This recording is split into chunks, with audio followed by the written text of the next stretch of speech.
తల్లిని మించినటువంటి దైవం ప్రపంచంలో ఉండదు. బిడ్డ పుట్టినప్పుడు అమ్మ మృత్యు సదృశమైనటువంటి ఖేదం పొందుతుంది. అమ్మని హాస్పిటల్లోకి తీసుకెడుతుంటే బ్రతకచ్చు, బ్రతకకపోవచ్చు. ఒక్కొక్కసారి అసలు ప్రమాదకరమైన సంఘటన జరిగితే బిడ్డ పుట్టి తల్లి చచ్చిపోవచ్చు. ఆమె శరీరంలో ఉన్న నెత్తురు ఎంతో ఓడిపోవచ్చు. ఆమెకి అనేకమైన వ్యాధులు రావచ్చు. హాస్పిటల్లో దగ్గరలో ఉండొచ్చు, ఉండకపోవచ్చు. అయినా సరే ఏ తల్లి అయినా సరే బిడ్డల్ని కనడాన్ని అంగీకరిస్తుంది. కన్న బిడ్డలకి పాలిచ్చి పెంచి పెద్ద చేస్తుంది. ఆ పిల్లవాడు బ్రతికుండాలని నా ఆయుర్దాయం పోసుకు బతకమని కోరుకుంటుంది. అటువంటి అమ్మ లోకంలో ఏ ప్రతిఫలాన్ని కోరదు. అటువంటి అమ్మకి నమస్కారం. తల్లి కన్నా ఎవరికి గొప్పడు? అమ్మని దేవత, అమ్మని దైవం. అమ్మని మించిన దైవం లేదండి. మన కవులు కూడా రాసే బైబిల్ తెలియదు కదా కవులకి. బైబిల్ తెలుసుంటే, సృష్టి పుట్టుక తెలుసుంటే, దేవుడు అనేవాడు అర్థమై ఉంటే దేవుడు ఆ మూలం అన్నిటికని చెప్పి ఉండేవాళ్ళు.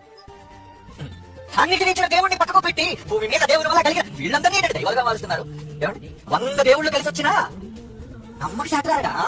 ఇటు అమ్మ అంత గొప్పదా? 100 దేవుళ్ళు మీ అమ్మ ముందు దేవుడుపా చంప చెడు పంపించారు దౌర్భాగ్యుడికి.